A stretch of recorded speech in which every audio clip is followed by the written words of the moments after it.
Hi everyone, welcome to my channel Sanjian Tarot. For this unboxing video I have The Winter Witches Tarot by Jeremy Davis, who is also in charge of Malakhem Studios. This was from a Kickstarter that ran from December 3, 2025 to January 1, 2026, and I received my deck on April 9, 2026.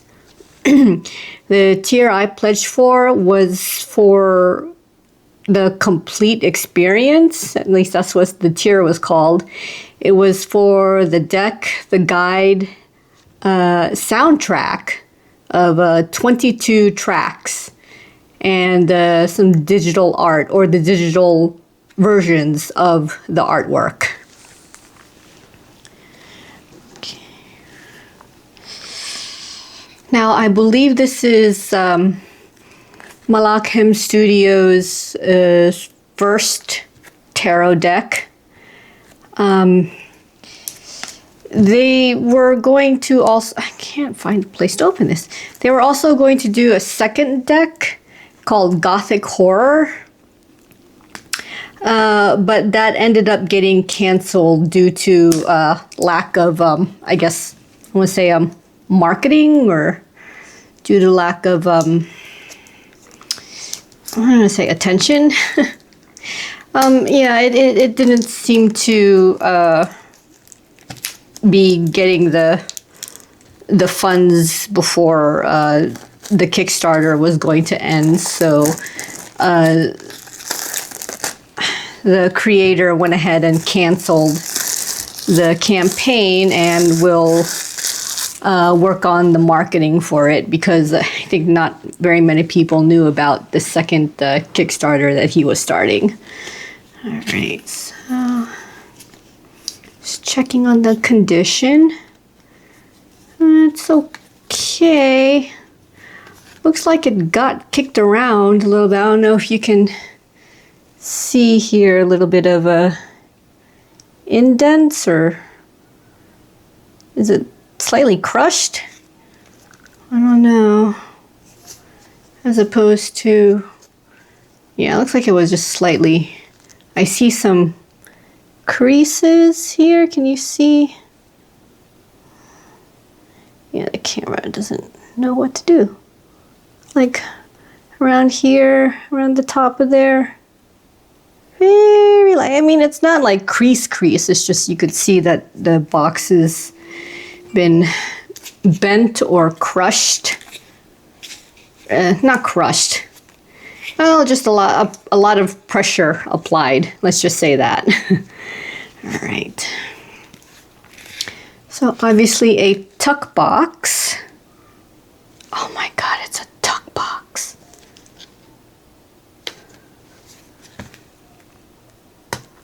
Oh, okay, maybe I'm okay. Ooh. Okay, yeah. All right, I think this is because it's a bigger tuck box and not smaller tuck boxes where I had issues opening it. All right. Okay, there's the guide, it looks like. Oh, and yeah, the box, here we go. That's the box. And I think this is the back. But this is the way the cards are all laid out. They're all landscape. Yeah. All right. And the guide. Yeah, it's just, yeah. Let's see. Oh, even the guidebook is landscape. Oh, look at that. Full color image. Uh-oh. All right, well, oh, geez, I creased it already. All right. Okay, so no edging of any kind. It's just regular plain, like no edging. And yeah. And here is the back. Yeah, non-reversible back. Oh well. And it's a portrait back with a landscape front. Aw. I kind of wish the back was reversible. That's just me, though. I think that's just personal preference whenever I like the backs to be, was it reversible? So that you can't tell whether it's the card you draw is upright or reversed.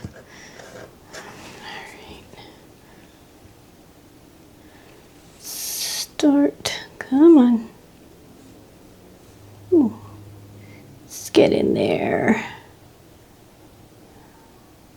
Yeah, I think that's a good. I think this is good. Can I go in further? Ooh, I can go in further. Ooh, okay. This is the max zoom in I think this camera can do. Pretty nice, huh?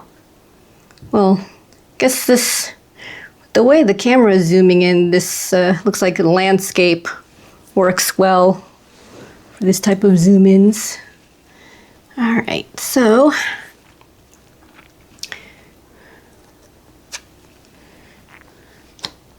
now the artwork does include AI. Yeah. The artist explained that he used AI and finished the artwork using manual digital refinement. Like, okay, yeah, that's probably another way of saying that he used a digital application to finish, I guess, touch-ups, I guess, after using AI to create the card, the scenery. So, yeah. Anyway, the size of this deck is 70 millimeters by 120 millimeters. I have no idea what the GSM is. From the initial feel and weight, it feels like playing card weight. Pretty light, very flexible. And also I have no idea what the texture or finish is.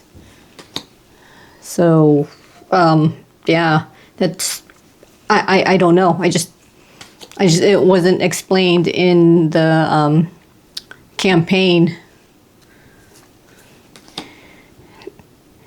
And I guess at the same time, nobody asked. Nobody asked about the GSM or like the texture or the finish or what type of cardstock. So I have no idea. So obviously this is a winter theme and I guess a bit of a Yuletide theme or holiday theme. You could see lights, candy cane, and gingerbread here on the border.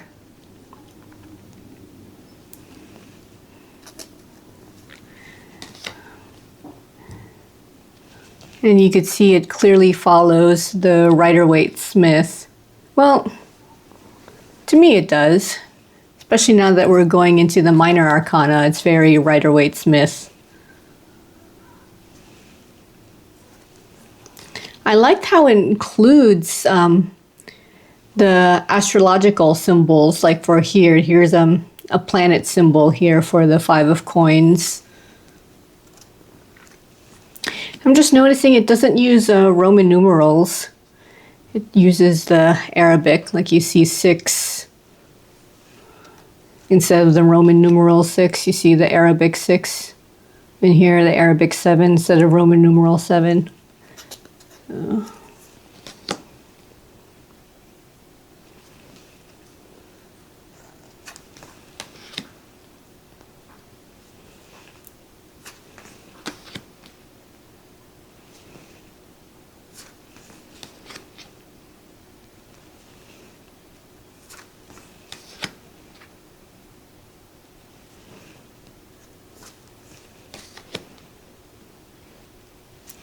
Yeah, these look like nice holiday themed cards.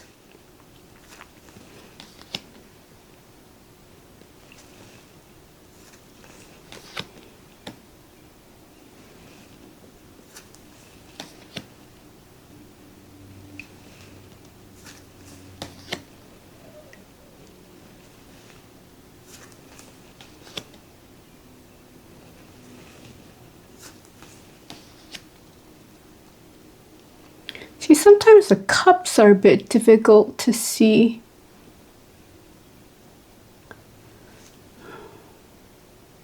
Like here, it's difficult to see. There's supposed to be 5 cups here by the fireplace, and then the 6th cup the child is holding.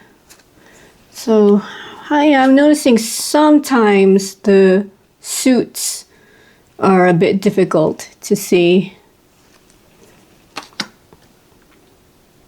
See, here's an example. The creator did add images on the campaign page, and I noticed that this 8 of cups here, like, I see 6 right away.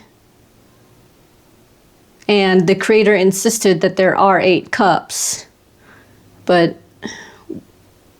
I don't see it anywhere else in this image. And I'm guessing that the 2 cups are actually behind the stack of 6. Like maybe at the bottom.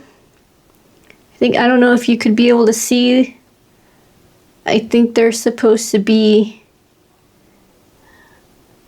2 more cups behind the stack of 6 to make it an 8 cups total. But it's very difficult to discern. Yeah, I asked the creator if maybe he could just add extra steam. Maybe try and add like steam coming out from behind the cups, but he said the image is fine and he's not going to make any further alterations to it. So, yeah. Well, it's his art, so if that's the way he wants it, it can't be helped.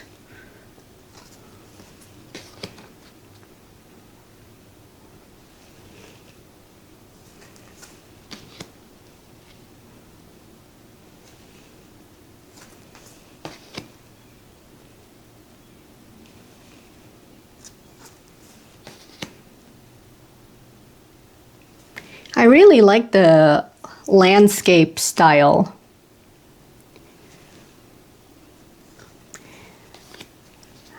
But this isn't the first deck of tarot cards I've seen that have that used a landscape. I think the first tarot deck I encountered that was landscape was one called oh my gosh, I forgot. Heartscape Tarot by, actually I don't know who the artist is. I think the publisher was called Scribblist. I don't know if that's the same as the artist, but that was that deck was the first deck I encountered that was landscape. And then the next deck was one called RWS Panoramic View, where somebody took the Rider-Waite-Smith cards and then drew the, I guess, each side, the left and right sides, to stretch the image out and make it look panoramic, and then printed the cards landscape. I think there's a third deck I I have that's also landscape, but I can't remember. I want to say there's 3. What else in landscape? I can't remember. I'd have to look it up on my inventory list. But yeah, this isn't the first deck I've encountered that did landscape. I do kind of wish the back was a type of reversible landscape too.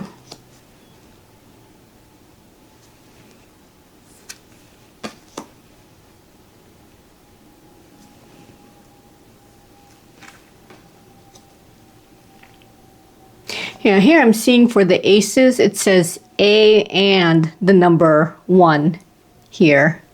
So I guess A for ace and 1 for, because it's the first card of the suit, I guess.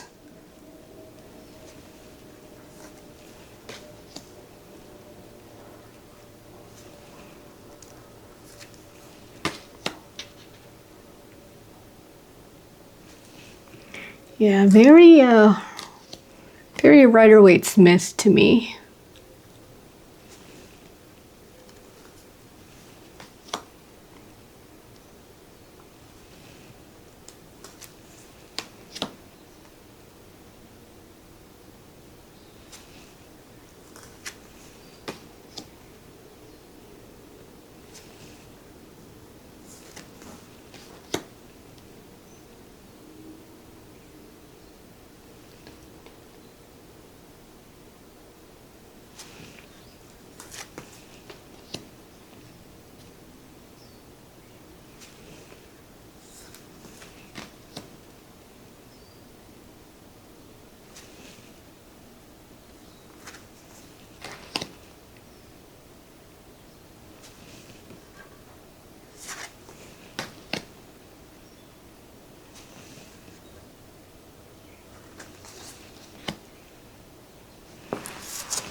All right.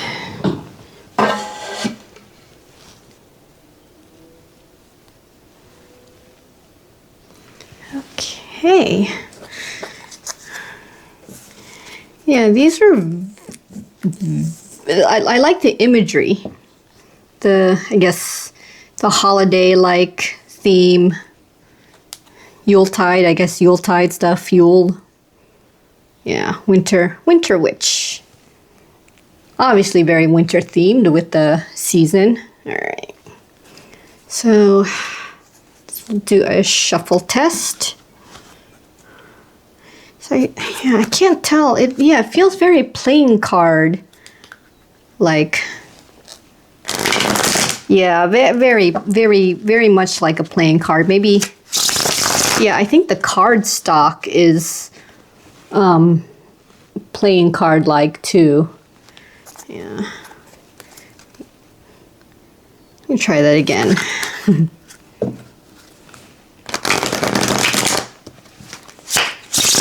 Yeah, very playing card like feeling. All right. Overhand shuffling. Ooh, pretty slick. So I guess the cards, the finish is a bit on the glossy side because these are slippery. Yeah, very, as I keep saying, playing card like. All right. So the guidebook, yeah, this is interesting that the guidebook is also landscape here. There was another guidebook that was also bound this way. The only problem was that I had issues with the text being so close to the binding part that I would have had to like really bend the book pretty far back.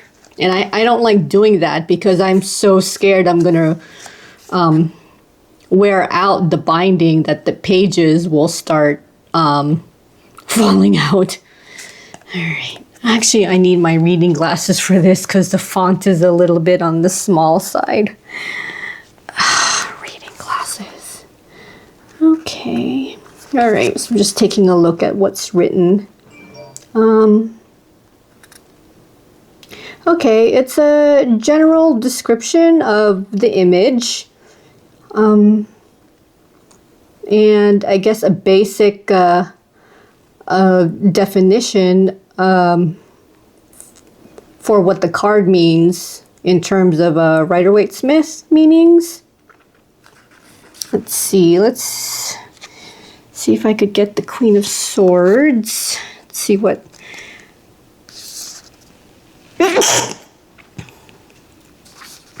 Oh, bless me. Okay, so the Queen of Swords. Good Lord, the font is a little bit small on this book. So here's the Queen of Swords. Try to keep it steady. And the book says, seated upon a high throne carved from the living glacier, the Queen of Swords reigns over a kingdom of absolute clarity. She is the personification of the winter's sharpest edge. Beautiful, formidable, and entirely unyielding. Ooh. Her long hair is the color of starlight on snow, crowned with a diadem of sharp ice crystals that mirrors the jagged peaks rising in the background. Really? Oh, shoot, yeah. She is clad in flowing robes of icy blue trimmed with thick white fur to ward off the chill, though she seems impervious to the cold itself. Oh, yeah, definitely. In her right hand, she grips a sword of gleaming steel, holding it upright and ready. It is not raised in anger, but in judgment, a symbol of her commitment to the truth, no matter how cold or cutting it may be. Her left hand is raised in a gesture that commands attention and silence, inviting those who approach to speak clearly or not at all. Oh, damn. It does? Huh. Okay. Her hand is just on the... Her hand is just resting on the armchair there. Raised in a gesture that commands attention. I don't see that in this image. I don't know. It says her left hand, but it's just... Well, all right, let me continue. Her gaze is direct and piercing, stripping away lies and pretenses like the wind strips the leaves from the trees. This is the embodiment of sharp wit and unclouded perception, the Queen of Swords' lesson in honesty. She represents the intellect that has been tempered by experience, a mind that cannot be deceived. As she sits amidst the falling snow, ruling from her seat of ice, she proves that while the truth may be cold and the intellect isolating, there is a profound power in seeing the world exactly as it is, without the softening fog of emotion. Oh, damn. Okay. Well, there's clearly a bit of a stray from what's written versus the image, especially since it says, yeah, the right hand, she grips a sword. Yeah, that's true. And then it says her left hand is raised in a gesture that commands attention. Is that, I mean, resting on the arm like that, is that still considered raised in a gesture that commands attention? I don't know. It doesn't. I don't know if maybe the actual Rider-Waite-Smith card of the Queen of Swords, she does that, but here it looks like, you know, her hand is just resting down on the arm of the ice chair. Oh well. I don't know if they're all like that, if the description is actually just a basic like Rider-Waite-Smith definition, but added with like I want to say a tone of winter. Gosh, I don't know how to explain it. All right. Yeah, so that's that. So there was also a music soundtrack of 22 tracks. So the tracks were based off of the major arcana. And the tracks were generated by someone named DJ Draknael. The music is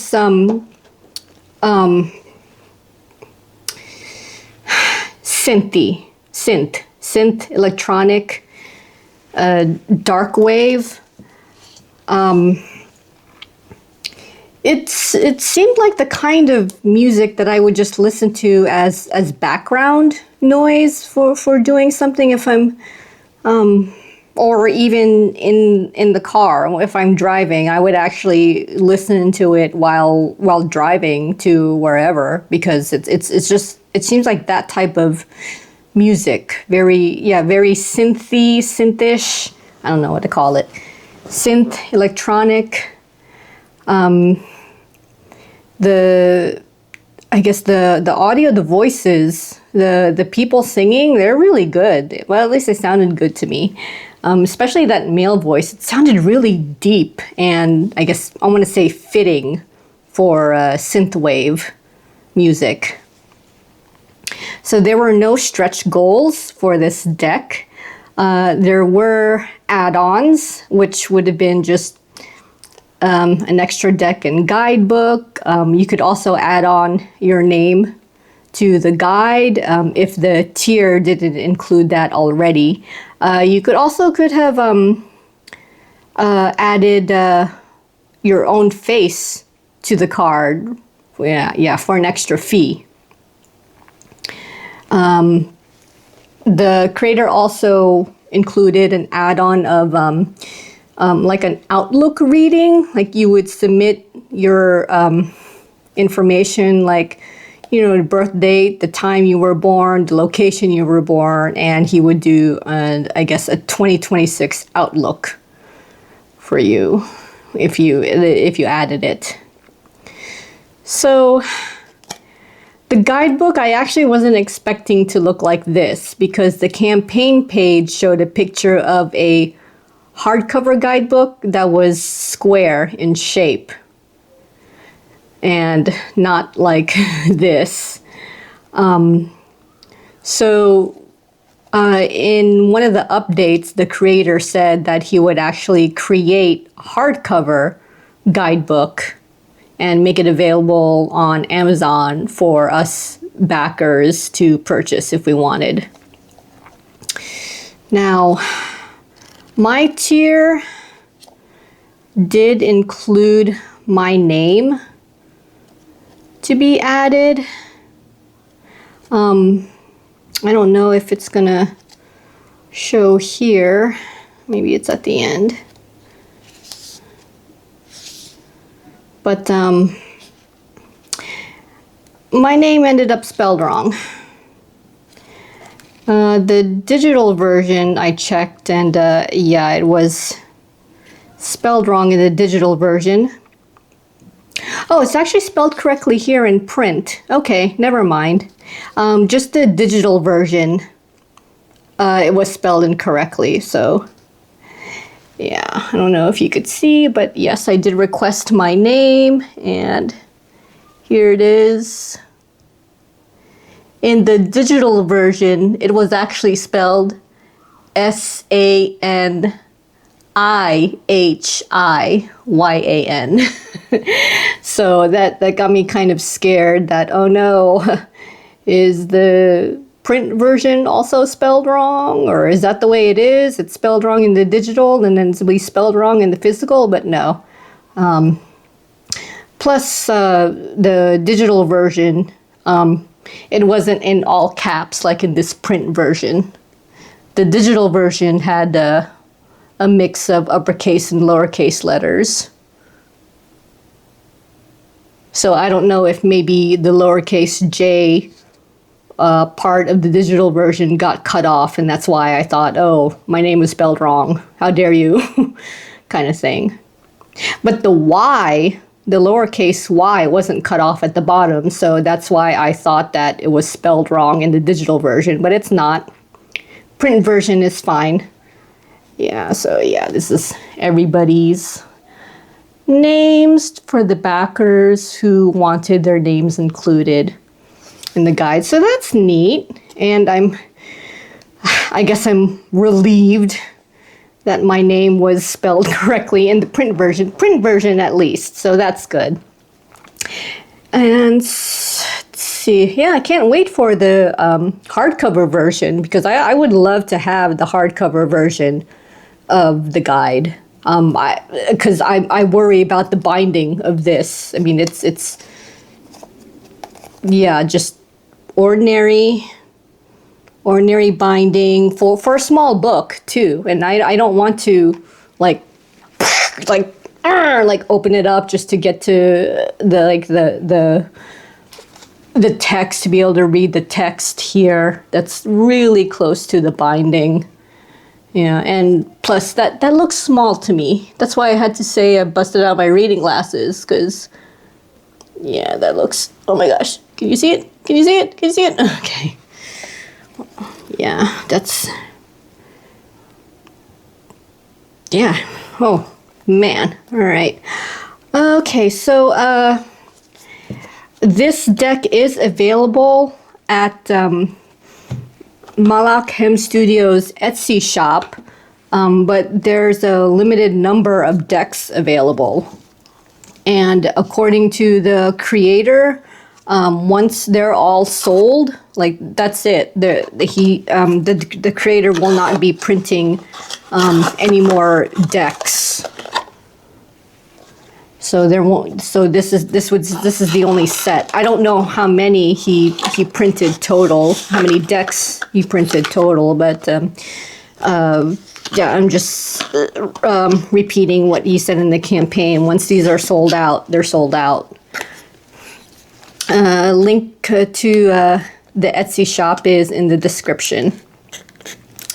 All right, so here you go. That's the end of this unboxing. I hope you got something out of it, as well as my brief first impressions of the Winter Witches Tarot. See you in the next video.